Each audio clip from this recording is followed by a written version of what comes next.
एकदम लक्ष्मण है, लेकिन तेरा भाई राम नहीं, रावण है। तेरा भाई बहुत बदमाश है, तू बहुत बर्दाश्त करता है। मेरे जैसा आदमी होता तो उसको गोली मार देता।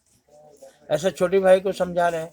गांव के ही बहुत से चाणक्य होते हैं, और बड़े भाई को वही आदमी कैसे समझा रहे हैं, भाई तुम्हारे जैसा भाई, राम जैसा, साक्षात राम। ये जो लक्ष्मण होना चाहिए, ये तो महा लगता है कि ये राक्षस है। इतना तुम करते हो फिर भी ऐसा नहीं मानता। रात दिन तुम्हारे पीछे वो कहता है कि मौका मिलेगा तो इनका हम टांग तोड़ देंगे, सिर फाड़ देंगे। तो इस तरह से दोनों को ललकार रहा है, दोनों को बुरा कर रहा है, और दोनों को लड़ाने की कोशिश कर रहा है वो आदमी। ऐसे आदमी से बचना चाहिए। और ऐसा जो करता है उसके घर में आग लग जाती है। जो दूसरों के घर को जलाता है ना, उसी के घर में आग लग जाती है। ईश्वर की माया यही है। जो दूसरों का घर बचाएगा उसका घर बचा रहेगा, जो दूसरों का घर फूकेगा उसका घर आप से आप जल उठेगा। तो छोटे भाई ने क्या जवाब दिया? एक की बुद्धिमानी से सारा झगड़ा खत्म हो गया। छोटे भाई ने कहा, आप ऐसा न कहिए प्लीज, मैं आपके पैर पड़ता हूँ, ऐसा मत कहिए। मेरे भाई मेरे बाप की तरह हैं। मेरे पिताजी कब का मर गए, उन्होंने मुझे पढ़ाया लिखाया, आदमी बनाया। आज उनका मूड सही नहीं था, गुस्सा हो गए। मेरी गलती है कि मैंने उनके बात का जवाब दिया। मैंने उनके बात का जवाब देना ही नहीं चाहिए था। मैं चुप रहता तो बात इतनी बढ़ती नहीं। ये बुद्धिमानी की बात जैसे किया, देखिए कल्पना कीजिए, उसने निंदा नहीं की बड़े भाई की, जबकि बड़ा भाई वहां सुन नहीं रहा था। कोई सुनता नहीं है तो हम अक्सर उसकी बुराई करते हैं। सुनते हैं आसपास तो है तो नहीं ना, बस उसकी बुराई कर लो, थोड़ा मजा ले लो। अरे नहीं भाई, पानी में पखाना करोगे तो थोड़ी देर के बाद ऊपर आ जाएगा। तुम निंदा करोगे, ये संसार सागर की तरह है, थोड़ी ही देर में बाहर आ जाएगा कि इसने ऐसा कहा। मत कहो ना। छोटे भाई की बात बड़े भाई के कान में पड़ी। वो मुझे राम जैसा कह रहा है, वो कह रहा है मेरे को बाप की तरह उन्होंने पाला पढ़ाया लिखा है, तो मेरी गलती है। वैसे लक्ष्मण जैसे भाई को हमने डांटा, बहुत बुरी तरह डांटा, बहुत गिलानी हुई उसको। भाई को बुलाया, छोटे भाई को, हे भाई, बंटवारा करेगा तू? क्या चीज का बंटवारा करेगा? ले ले तू सब, हम जा रहे हैं, साधु सन्यासी हो जाएंगे। छोटा भाई दौड़ के पैर पकड़ लिया, भैया ऐसा मत कीजिए। तो तू किसके लिए लड़ता है? मैं भी तुम्हारे ही लिए हूँ, मेरा सब कुछ तेरा ही है। और इस तरह दोनों भाई गले मिल लिए। तो निंदा से लड़ाई नहीं होनी होती है, तब भी हो जाती है। और प्रशंसा करने से लड़ाई होने वाली है, वो भी बंद हो जाती है। और ये छोटे भाई का एग्जाम्पल है।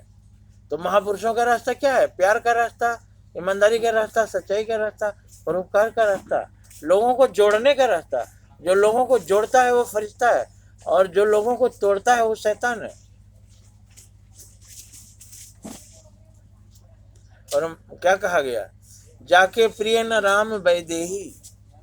जिसको राम और सीता से प्यार नहीं है, श्रद्धा नहीं, तजिए ताहि कोटि बैरी सम, उसको करोड़ों शत्रु के समान त्याग दीजिए। यद्यपि परम स्नेही, चाहे वो हमारा अपना ही क्यों ना हो।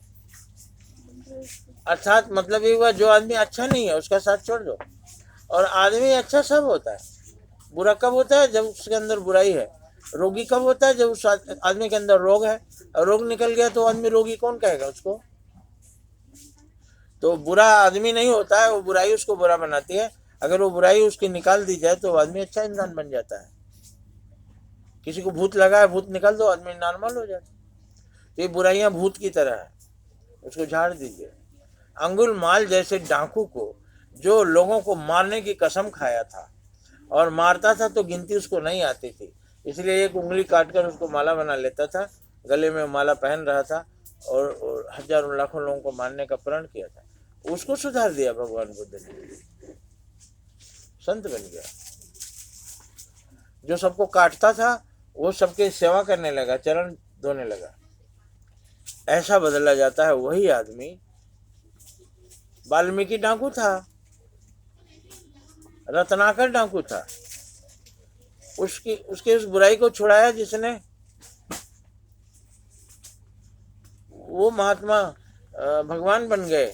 और वो आदमी भी इंसान बन गया, देवता बन गया, लोगों की सेवा करने लगा। हमारे दो रूप हैं।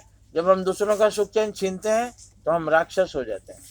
जब दूसरों को सुख सुख प्रदान करते हैं तो हम देवता हो जाते हैं। और देवता अमर भी हो जाते हैं, देवता अमर होते ही हैं। जब आप दूसरों का भला करेंगे तो आपके मरने के बाद भी लोग आपको याद रखेंगे। तो हो गए ना आप अमर। अमर होने का मंत्र सीख लीजिए, लोगों का भला कीजिए, आप देवता यहाँ कहलाएंगे, मरने के बाद अमर हो जाएंगे। मरने के बाद अमर, मर गए तो अमर क्या? तो शरीर नहीं शरीर मरता है, आत्मा मरती नहीं। और जिसको हम हजारों हजार वर्षों तक याद करते हैं वही अमर है। इसलिए महापुरुषों का रास्ता यही रास्ता है, दया, परोपकार, प्रेम, अहिंसा। अहिंसा का मतलब उसमें हिंसा जुड़ा हुआ है, आगे लगा है ना हिंसा, मतलब मेरे किसी काम से किसी की को तकलीफ नहीं होना चाहिए। तो तकलीफ नहीं होना चाहिए मतलब क्या होना चाहिए? न्यूट्रल। न्यूट्रल तो कुछ होता ही नहीं, या उजाला या अंधेरा, बीच का कुछ होता है क्या? तो अगर हम हिंसा नहीं करेंगे तो उसका विपरीत क्या करेंगे? प्यार करेंगे। किसी को मारेंगे नहीं, उसके विपरीत क्या करेंगे? लोगों की जान बचाएंगे। तो हमें देव और दानव दो नाम दिया गया, उसी को हिंसा और अहिंसा में बदल दीजिए, उसी को परोपकार और स्वार्थ में बदल दीजिए। तो हमें महापुरुषों के राह पर चलना है, मगर ये जानना है कि महापुरुषों का रास्ता मक्का मदीना नहीं, अयोध्या चित्रकूट नहीं।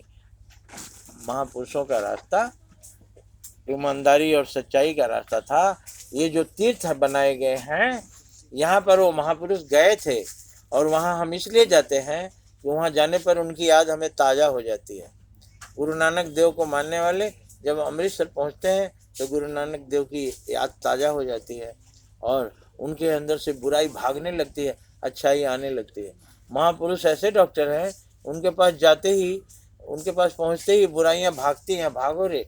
ये तो हमारे हमारे हमारा रहने लायक जगह नहीं है, क्योंकि शैतान को तो खून पीना है, और जहाँ खून खराबा होता है वहीं पर शैतान जाता है, उसको खून पीने मिलेगा। और जहाँ अहिंसा है, जहाँ संत महात्मा रहते हैं, वहाँ हिंसा है ही नहीं है, तो उसको खून मिलेगा ही नहीं, तो कहाँ पिएगा? उसको तो पानी पीना नहीं है, उसको तो खून पीना है शैतान को। तो वहीं जाता है जहाँ पर लड़ाई, द्वेष, कलह इत्यादि है।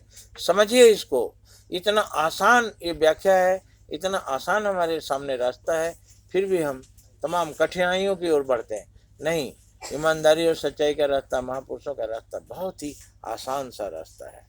और जब आदमी इस पर आ जाता है तो अपने परिवार के साथ प्रेम करता है, पड़ोसी के साथ प्रेम करता है, जीव जंतुओं के साथ प्रेम करता है, सारी सृष्टि के साथ प्रेम करता है, प्रेम का पुजारी हो जाता है, देवता बन जाता है।